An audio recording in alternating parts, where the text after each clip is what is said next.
Padahal awalnya saya akan membahas tentang analisis di angka 47. Pada kesempatan kali ini saya akan menjelaskan tentang UTS praktikum UTS PBO,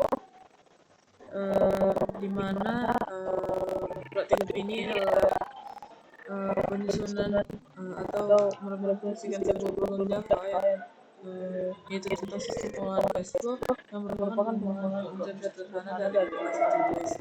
Namun di sini difokuskan hanya pada penjelasan arus masuk dan keluar atau cash flow. Nah, program ini dirancang dengan pendekatan Object Oriented Programming atau OOP dan diorganisasi secara menggunakan struktur package untuk memudahkan pengelolaan serta pengembangan lebih lanjut. Nah, sebelum masuk ke penjelasan teknis, saya akan menjelaskan terlebih dahulu dari sistem ini. Nah, pada aplikasi ini kita dapat menambahkan data cash flow seperti arus masuk atau inflow serta arus keluar atau outflow.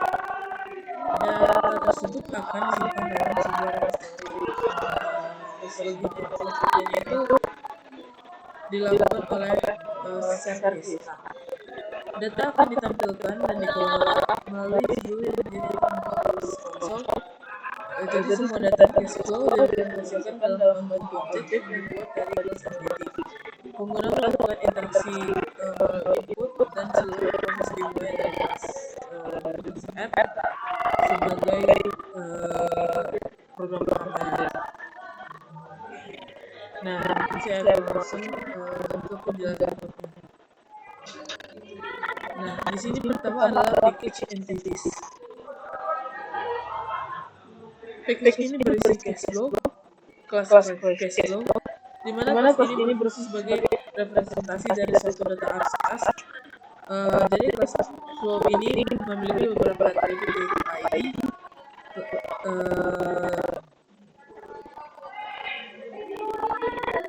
ID, type atau jenis kas, source atau sumber kas, label sebagai judul singkat transaksi, description sebagai keterangan, dan nama sebagai judul belakang. Nah, terdapat juga atribut counter sebagai substitusi variabel untuk menambahkan ID secara ulang otomatis setiap ada data baru ditambahkan. Nah, konstruktor yang digunakan di sini itu untuk menginisialisasi seluruh atribut satu objek cash flow dibuat. Selain itu, terdapat getter dan setter untuk mengakses dan mengubah nilai input. Nah, di bagian articles itu terdapat metode toString yang digunakan untuk memformat data objek menjadi teks sehingga mempermudah pelayanan.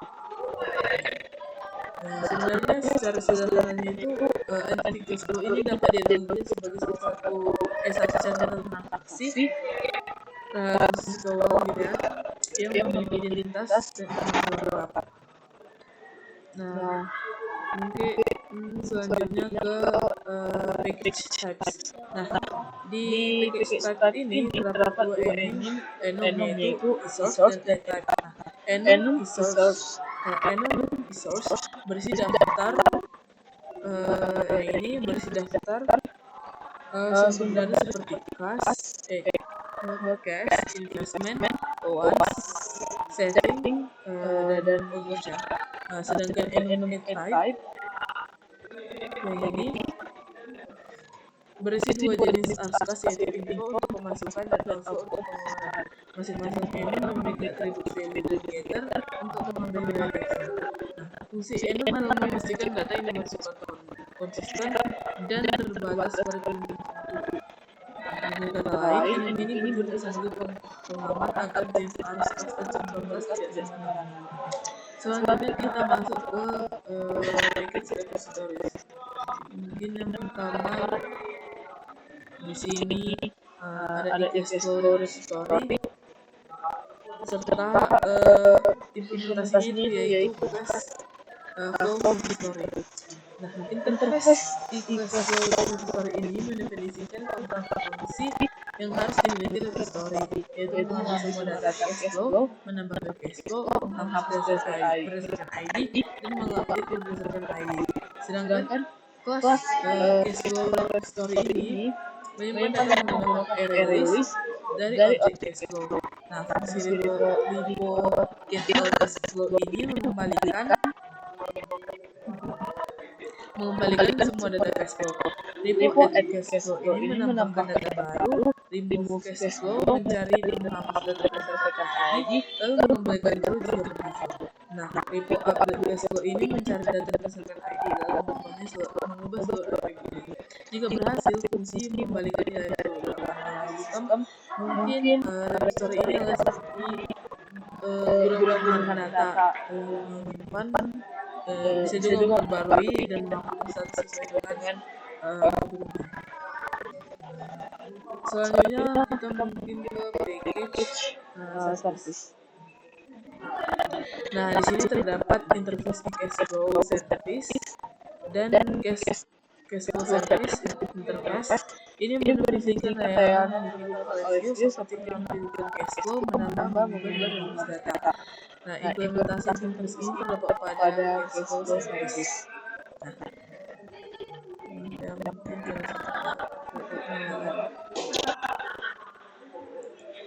Nah, kelas ini menggunakan dependency injection di mana objek historinya itu diterima melalui cash flow. Hal ini memisahkan logika bisnis yang dari penyimpanan data. Cash flow service ini memiliki beberapa metode penting. Mungkin yang pertama itu get total inflow yang menghitung jumlah semua cash flow berupa info. Nah, yang kedua itu get total outflow untuk menghitung sisi pengeluaran, dan yang ketiga itu mungkin service show cash flow yang menampilkan seluruh arus kas, dikelompokkan berdasarkan info dan outflow serta menampilkan total masing-masing. Nah, keempat ada add cash flow.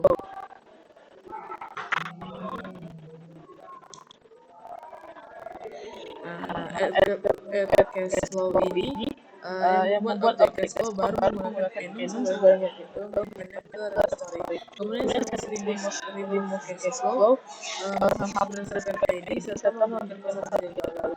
Nah, yang terakhir itu service update cash flow melakukan pembaruan berdasarkan ID. Nah, tetapi ini service dapat dilakukan sebagai otak utama menambah proses bisnis sebelum sesuai data tersebut disimpan di repository.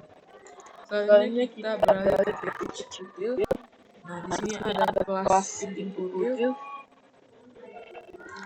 Nah, kelas ini berfungsi untuk menangani input dari pengguna menggunakan scanner. Terdapat metode statis bernama input yang menerima informasi sebagai parameter, kemudian menambahkan nomor ke layar dan mengambil input tersebut dari pengguna. Nah, kelas ini dibuat agar proses itu lebih efisien dan tidak menghasilkan perintah scanner ke seluruh view.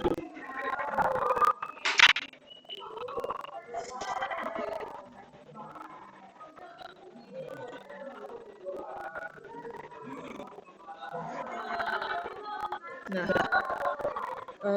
selanjutnya kita masuk ke package view. Apa yang terjadi di package view ini? Nah, kelas di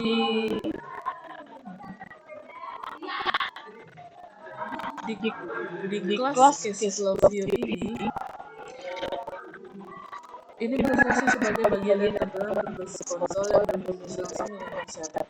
Cash flow view ini menerima objek service melalui konstruktor sehingga dapat menggunakan fungsi yang sudah disediakan service.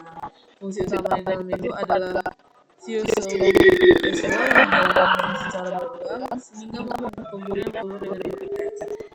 Menu ini menyediakan 3 opsi utama, ubah dan hapus. Fungsi view add cash flow meminta data dari pengguna, kemudian mengkonversi jenis data and sesuai lalu menganukannya ke service. Fungsi view update ini meminta ID data ini diubah lalu mengubah seluruh data melalui service. Fungsi remove meminta ID dan menghapus data melalui service. Ya, view ini dapat dilakukan sebagai datakannya frontend dari aplikasi yang menerima input dari pengguna dan menampilkan satu output. Nah, ini mungkin yang fokus adalah app class.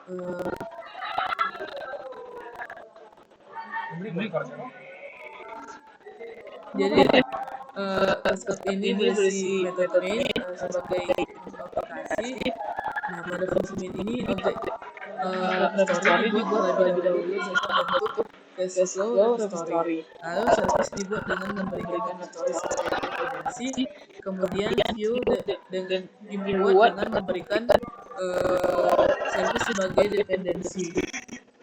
Nah, pada akhirnya fungsi user system ini dijalankan sehingga aplikasi berjalan. Ini mengembangkan pola perlindungan atau dependency injection, di mana app mengatur semua objek agar saling jika dilihat dari proses diagram yang tersedia yang tadi saya tunjukkan di awal ini, di sini kita dapat memahami hubungan antara class dan jelas. Class itu berada dengan entity sebagai representasi data, A-type dan S sebagai element yang menjadi jenis khusus dari type data. Cache flow repository bertindak sebagai interface repository yang diimplementasikan oleh class flow repository. Cache flow service menggunakan repository untuk menjalankan logika bisnis dan interface. Cache flow service digunakan agar implementasinya fleksibel. Cache flow memanfaatkan cache flow service untuk menampilkan data dan input dari pengguna. Jadi app menjadi penghubung seluruh komponen yang untuk menjalankan sistem. Nah, sebenarnya secara garis besar itu alur program itu dimulai ketika user menjalankan app. Nah, kemudian user menampilkan menu dan menampilkan input. Jika pengguna menambahkan data, view akan menambahkan input ke service. Nah, service akan membuat objek cache flow dan menyimpannya melalui repository. Ketika data ditampilkan, service mengambil seluruh data dari repository melalui fungsi repeat all cache flow. Nah, jika dilakukan pembaruan atau penghapusan itu, service akan meneruskan perintah ke repository berdasarkan ID. Nah, setelah itu si view menampilkan hasilnya ke layar. Jadi mungkin akan saya sebenarnya ketika kita compile pertama kali itu ini akan menghasilkan Java min-d output app Java itu akan menghasilkan ibaratnya package baru, yaitu package bernama output, di mana susunan si package ini akan sama persis dengan package kita yang sudah kita buat di seluruh program ini. Nah, ketika pertama kali kita jalankan akan ditampilkan cache flow, inflow, dan outflow. Nah, di sini ada cache flow, inflow-nya masih 0 dan outflow-nya masih 0, belum ada data. Sini kita bisa memilih 3 menu 1, 2, 3, yaitu tambah, hapus, atau X untuk keluar dari program. Nah, kita akan mencoba pertama, kita pilih window, cache, labelnya mungkin kita buat bahasa saja sendiri. Nah, di sini akan langsung di print info cache flow dengan infonya itu totalnya yang paling atas ini 10.000. Nah, di sini otomatis dibuat ID baru yaitu 1, dan di sini ada penjelasan atau ibaratnya info yang kita masukkan tadi. Ini kan info berupa cache, deskripsinya, deskripsi dan labelnya. Di sini juga ada juga setiap info yang berdasarkan. Nah, nanti di info ataupun outflow ini, setiap kita masukkan data baru akan diakumulasikan dan ditambahkan jumlahnya di info 2 sekian, outflow 2 sekian. Ini kita mungkin langsung saja untuk atau kita menggunakan fitur nomor 2, kita pilih 1 ID inflow. Mungkin kita buat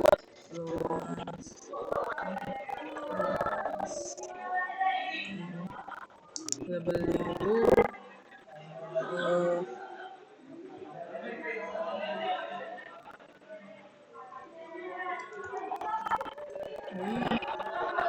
ini itu mungkin ini kita ubah menjadi 20.000.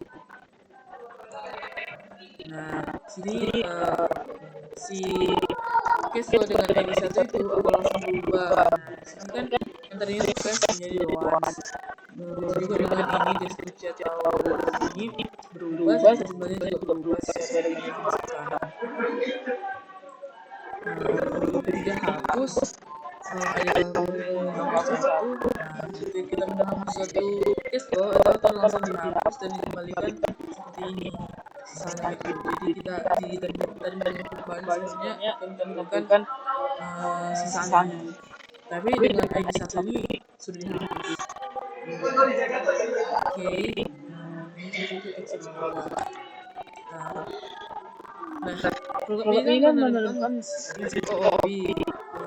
Jadi OOP itu mulai itu juga penggunaan pemeriksaan tugas peserta layar. Entiti bertanggung jawab terhadap representasi data, memberikan representasi layar yang valid, repository bertugas sebagai penyimpanan data, serta mengatur logika bisnis, yang menjadi perantara antar user sistem, sedangkan app itu sebagai entry point untuk pembagian menjadi satu kesatuan. Nah, itulah kenapa kita di sini memanggil si app-nya itu ketika ingin menjalankan program. Nah, demikianlah penjelasan saya mengenai program Java pengelolaan cash flow ini. Program ini tidak hanya menangani pencatatan data RCS, namun juga merupakan arsitektur yang terorganisir dan kemudian dikembangkan lebih lanjut. Jika ada kesalahan yang saya ajarkan selama presentasi ini, mohon maafkan. Terima kasih.